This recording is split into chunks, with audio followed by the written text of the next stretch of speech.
nuestros papás, algo que nos motiva. Y otros simplemente viven motivados por comodidad, reputación, aceptación, pero el chiste es que todos vivimos motivados. Ahora, si alguien real y genuinamente no se encuentra motivado por algo, o por alguien, realmente no tiene razón para seguir viviendo. Es algo duro de pensar, pero esa es la realidad. Si hay alguien que no está motivado por nada, es una persona que probablemente ya no ve el propósito de vivir. Ahora, hay muchas personas que no encontrar ese propósito ni motivación han cometido el error de desear incluso terminar con sus vidas. Y hay quien, al no estar satisfecho tal vez con esas metas por las que arduamente ha estado trabajando, después de tenerlas se siente algo vacío y tal vez piensa que la única forma de borrar ese vacío son dos opciones: es el establecimiento constante e interminable de nuevas metas, o de plano, en el peor de los casos, pues terminar con la vida, porque se han dado cuenta de que nada satisface. Ahora, puede que el día de hoy usted se encuentre en un camino como este o en cualquiera de estos dos, y puede que incluso esté considerando ya rendirse porque ninguna meta que se ha puesto y ha cumplido le ha dado la satisfacción que usted esperaba. Pero hoy le pido que espere, ¿ok? Existe una motivación que vale la pena experimentar y es tal vez la última que podemos experimentar. Si ya la estás experimentando, te felicito, pero lo hermoso de esta motivación es que no depende de un futuro incierto. Nosotros no sabemos si vamos a lograr nuestras metas o siquiera si dependa de nosotros o dependa de la situación en la que nos encontramos. El futuro siempre va a ser incierto, pero esta no depende de un futuro así, sino que depende de una obra pasada, pero que ya se volvió perpetua. Esto es la esperanza de la reconciliación de Dios con nosotros. Y hoy vamos a ver 4 beneficios de la esperanza que nos ofrece el haber sido reconciliados y que pueden motivarte a cambiar tu perspectiva acerca del propósito que tienes para tu vida. Entonces, como te decía, vamos a Romanos capítulo 5, versículo 1, y vamos a leer primero del 1 al 2. ¿Sale? Y la primera cosa que yo le puse acá, lo vamos a leer y después les voy a platicar qué es. Dice así: justificados pues por la fe, tenemos paz para con Dios por medio de nuestro Señor Jesucristo, por quien también tenemos la entrada por la fe a esta gracia en la cual estamos firmes y nos gloriamos en la esperanza de la gloria de Dios. Entonces, yo le puse esto, que el primer fruto, intenté ponerlas así precisamente con la misma letra todas, pero la primera cosa que nosotros recibimos por medio de la esperanza en la reconciliación es paz. Ahora, anteriormente hemos estudiado el concepto pues de shalom. No sé si recuerdan eso. ¿Qué significa shalom? Paz, ¿verdad? Pero si usted busca en algún momento en un diccionario el concepto de paz, va a decir pues la ausencia de conflicto, guerra o algo así. Pero shalom no habla nada más de eso, sino que también hay un concepto de completitud, una restauración que es completa. Nosotros estábamos en conflicto con Dios y ahora esto no significa que Dios no nos amaba. Tampoco significa que había guerra activa entre Dios y nosotros. Pero yo le quiero mostrar una ilustración que es la que viene a continuación, ¿verdad? Estas personas son una pareja, ¿verdad? ¿Se ven felices? ¿Están en paz? De acuerdo con la definición de Google, sí están en paz, porque ellos no están peleando, no hay un conflicto activo entre ellos. Pero ¿qué pasa dentro del corazón? En realidad aquí no hay paz, porque aunque externamente no hay conflicto, no los ven peleando, gritándose o algo así, es evidente que en los corazones sí hay un conflicto hacia la otra persona. Entonces, esa es la paz como la que nosotros no teníamos anteriormente con Dios. En otro tiempo, de hecho, vivíamos una vida diferente, llena de cosas malas, y ahí va a aparecer Efesios 2. A ver, yo soy un campeón en esgrima bíblico, pero cuando me paro aquí al frente me cuesta trabajo encontrar los pasajes, entonces para que usted tampoco los tenga que estar buscando, los pusimos aquí.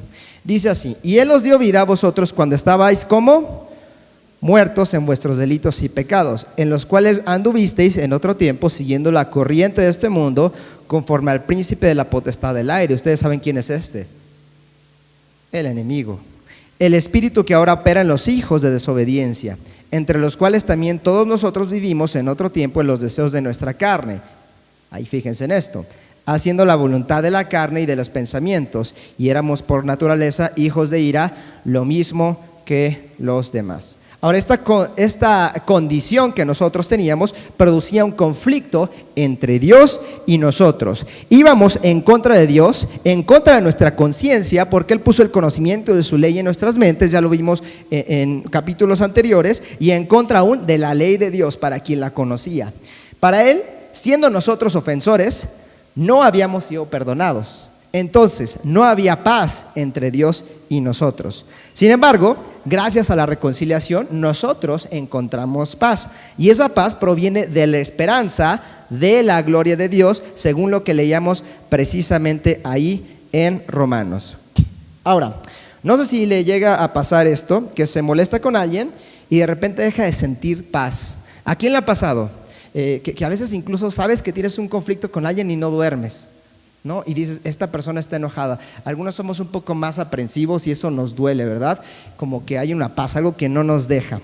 Te quita el sueño, estás pensando en eso, estás distraído, trabajando, pero yo te quiero decir algo maravilloso. Con Dios nunca va a ser así. Yo cuando era pequeño tenía un concepto interesante de Dios, ¿no? Yo siempre creí que para tener paz con Dios, pues todo dependía de mí y de lo que yo podía hacer. Yo tenía que ir a misa, dar limosna, portarme bien, cumplir los mandamientos, una carga fuerte, ¿verdad? Y pensaba que mi relación con Dios era como mi relación con otras personas, que si no hacía lo que a Dios le agradaba y en todo momento, Él se iba a enojar conmigo y no me iba a perdonar. ¿Alguien tuvo una sensación así en algún otro momento? Que es como una inseguridad, es un poco feo, ¿verdad? Pero me da tanta paz haber entendido que la reconciliación no depende de mí, sino que depende de Él. Lo que produce paz es saber que no depende de mí ni nada de lo que yo pueda hacer, sino en lo que Él no va a hacer, sino ya hizo en el pasado. ¿Les da paz pensar en esto? Ahora, la esperanza en Dios no se limita a producir cosas positivas en tal vez momentos neutrales, ¿verdad?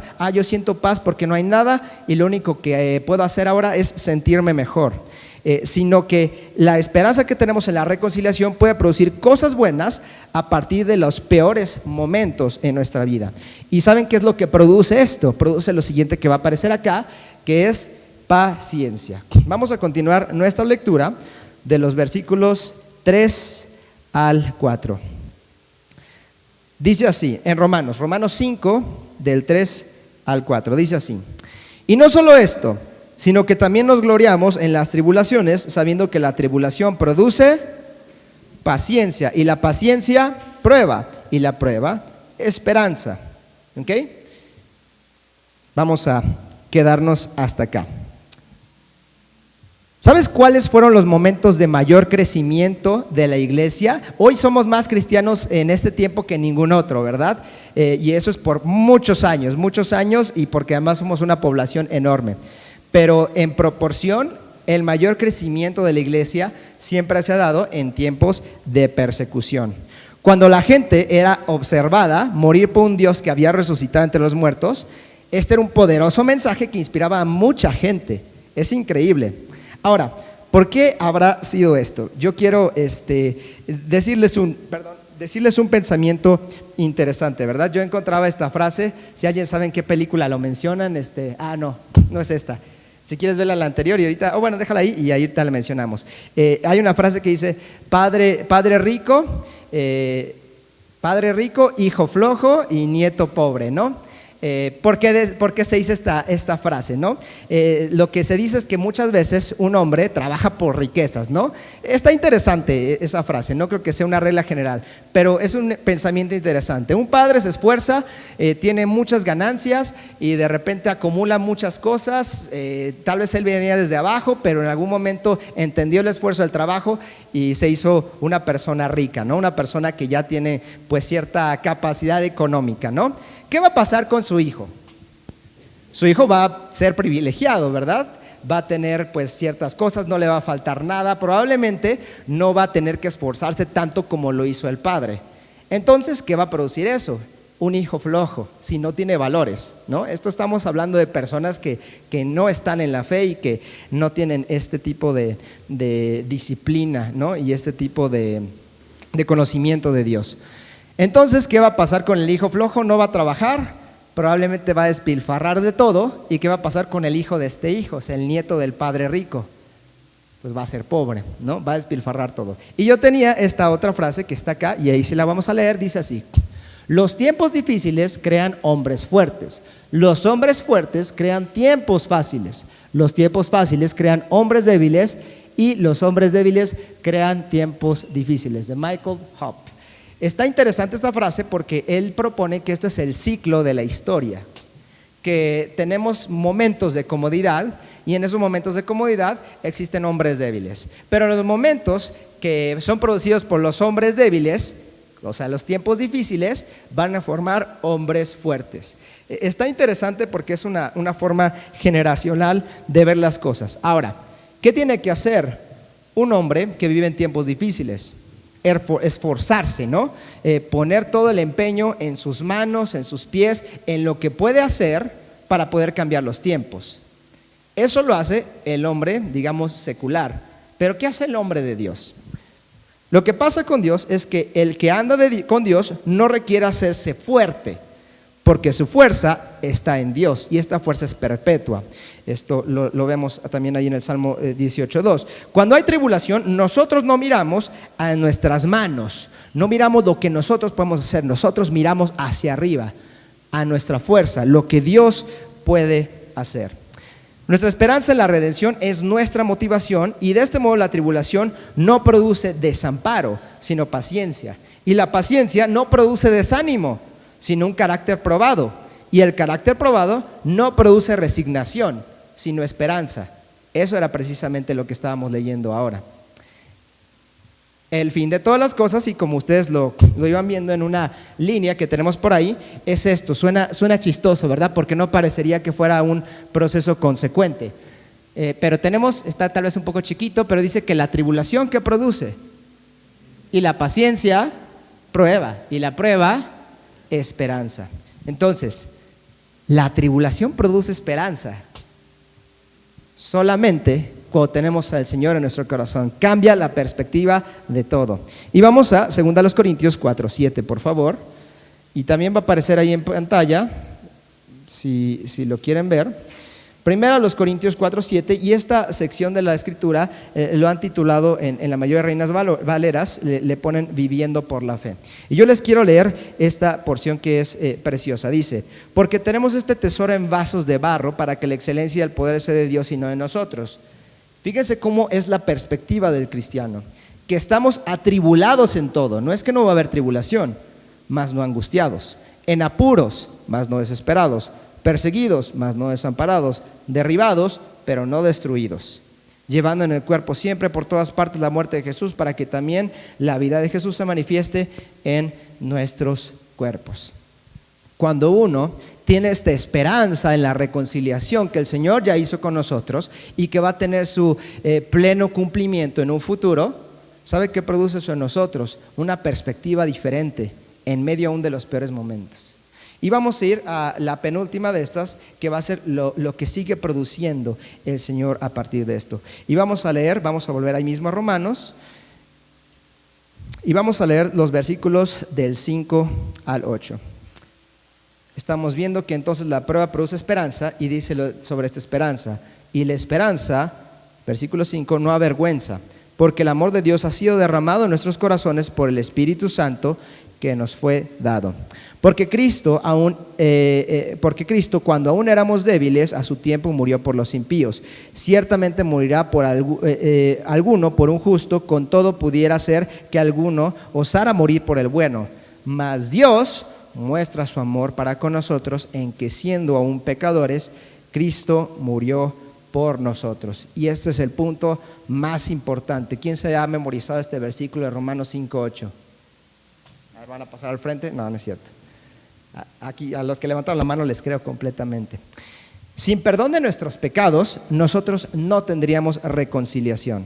Sabes, creo que una forma muy tóxica de pensar es creer que la ausencia de conflicto equivale a paz. Ahora, ¿sabes cómo es esto? Es pensar que la reconciliación verdadera existe sin perdón.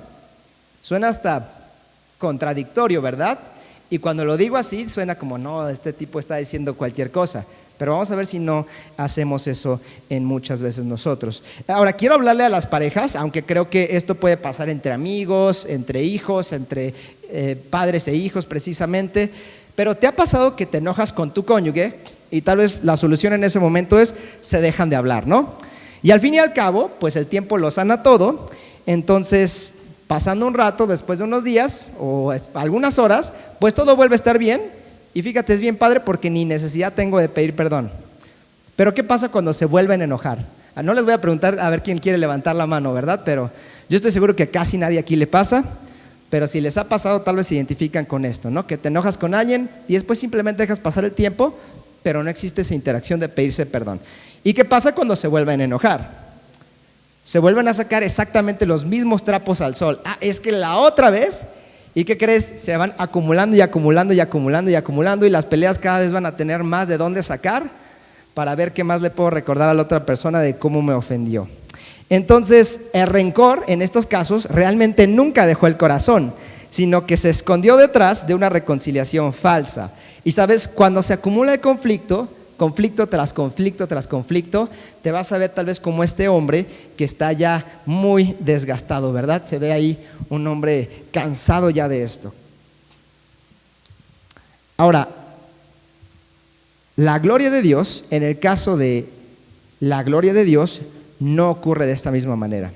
Se dice que para iniciar un conflicto se requiere de 2 personas, pero en nuestro caso todo fue unilateral, o sea, fue de nuestra parte hacia Dios. Solamente nosotros tuvimos la iniciativa de comenzar este conflicto. Mientras Dios siempre fue fiel, como cantábamos hace rato, nosotros fuimos infieles al pecar contra Él. Y sabes, el que inició el conflicto tiende a ser la persona que tiene la iniciativa de ir a buscar la reconciliación, ¿no? A decir, oye, mira, te quiero pedir perdón porque hice esto. Pero ¿sabes qué pasa con Dios? Fue al revés. Fue Dios quien tuvo la iniciativa de decir, yo te perdono. Y en que siendo aún pecadores, ¿qué hizo Él por nosotros? ¿Te das cuenta que esto es completamente contrario a la lógica y naturaleza humana? ¿Qué persona de entre nosotros, a quien se le ha ofendido sin ofender, iríamos y moriríamos por esa persona en forma de perdón? Nuestro Dios es maravilloso. Dios nos perdonó y nos reconcilió con Él. Yo te quiero hacer una pregunta. ¿Tienes conflicto con alguien? ¿Hay alguien en tu vida que tal vez el día de hoy no has perdonado? Si esto es cierto, para ti es posible que no entiendas todavía lo que es el perdón de Dios. Y es probable que no te sepas perdonado por Dios.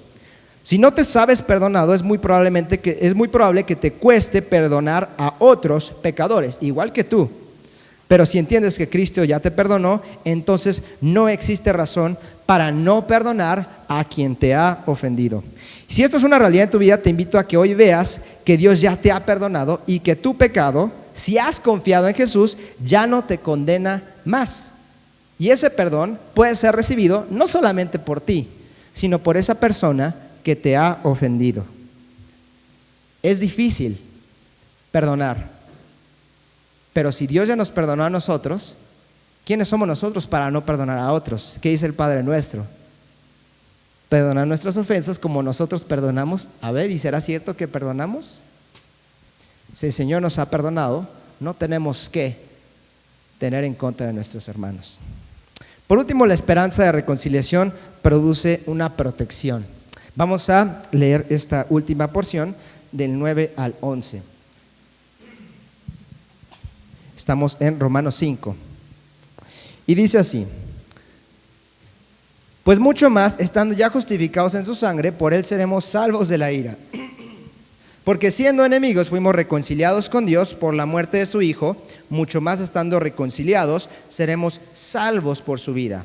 Y no solo esto, sino que también nos gloriamos en Dios por el Señor nuestro Jesucristo, por quien hemos recibido ahora la reconciliación. ¿Le gusta a usted el mundo en el que vivimos? ¿Qué pensarías si te dijera que el mundo en el que vivimos ya es el mundo ideal, lo último a lo que podemos aspirar? Lleno de guerras, violencia, crímenes terribles, violaciones. ¿Qué pensarías si te dijera que este mundo, que el día de hoy ves, es el único al que podemos llegar a aspirar? ¿Te suena esperanzador? Y este mundo además te vende la idea de que puedes arreglarlo, ¿verdad? Pero parece que entre más intentamos, peor se vuelve todo eso, ¿no? A ver, aquí los hombres valientes, ¿quién alguna vez, sin saberle tanto al carro, le han intentado meter mano o a un electrónico o algo así? ¿Y a quién le ha quedado peor todo y lo ha arruinado más? A mí me ha pasado, la verdad. No quisiera levantar la mano, ¿verdad? Ahí, vamos a preguntarle a las esposas. A veces yo puedo decir, yo le digo a Cristina, yo siempre arreglo todo, pero la verdad hay cosas que sí ya de plano no he podido y más bien las empieza a arruinar más, ¿no? Lo último fue su celular y le tuvimos que comprar otro. Pero a veces intentamos y aún para electrónicos y cosas puede que sepas algo. Pero para cómo arreglar el mundo yo te puedo asegurar que nadie tiene ni la menor idea de cómo hacerlo mejor. El único que sabe cómo hacer el mundo mejor es Dios. ¿Te gustaría que Dios restaurara este mundo? Ahora, aquí tenemos otro problema. Si queremos que Dios restaura este mundo, Él tendría que quitarnos de este mundo y crear un mundo sin nosotros. Todos hemos orado por justicia alguna vez. Sin embargo, muchas veces lo hacemos sin estar conscientes de que nosotros mismos producimos esa injusticia de la que nos quejamos, participando de corrupción, mentiras, violencia, todo tipo de problemas. Pero lo hermoso de la reconciliación es esto: Dios no necesita eliminarnos y crear un mundo sin nosotros, sino que al justificarnos, el Señor ya nos ha hecho aptos para morar en este mundo que algún día Él va a restaurar.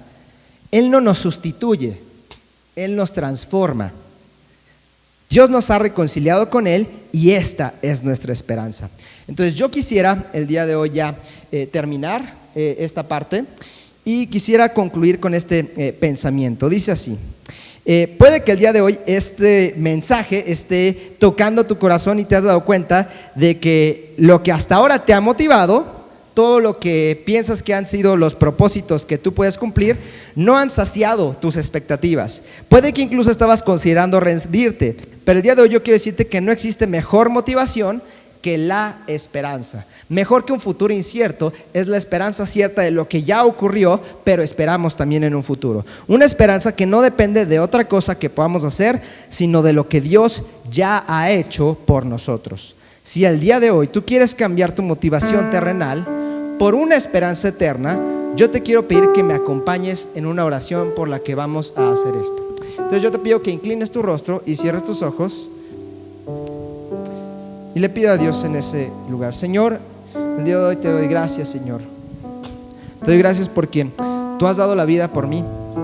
Te doy gracias, Señor, porque tú has reconciliado, Señor, a mi persona, Señor, con tu perfecto ser, Señor. Señor, yo soy imperfecto. Señor, yo tengo muchas fallas, Señor, y ha sido mi iniciativa producir un conflicto en contra tuya. Pero yo te quiero agradecer, Señor, porque tú has tomado la iniciativa de reconciliarme contigo, Señor. Algo que nos produce paz, paciencia en los peores momentos, Señor, aún en tribulación. Gracias porque nos has perdonado, Señor, y porque nos has protegido, Señor, de esa ira que tienes designada para aquel que no ha creído en ti, Señor. Señor, y si alguien no ha creído en ti, yo te quiero pedir, Señor, porque tú en este momento toques su corazón y reconozca que tú has muerto en una cruz, Señor, por nuestros pecados. Que reconozca que tú resucitaste al tercer día, Señor, y que si creemos y nos arrepentimos de nuestros pecados, podemos llegar a ser salvados, no por nuestras buenas obras, Señor, por algo que producimos nosotros, Señor, sino solamente por tu gracia y por tu perdón. Gracias te damos por todo esto y te pedimos en el nombre de Jesús.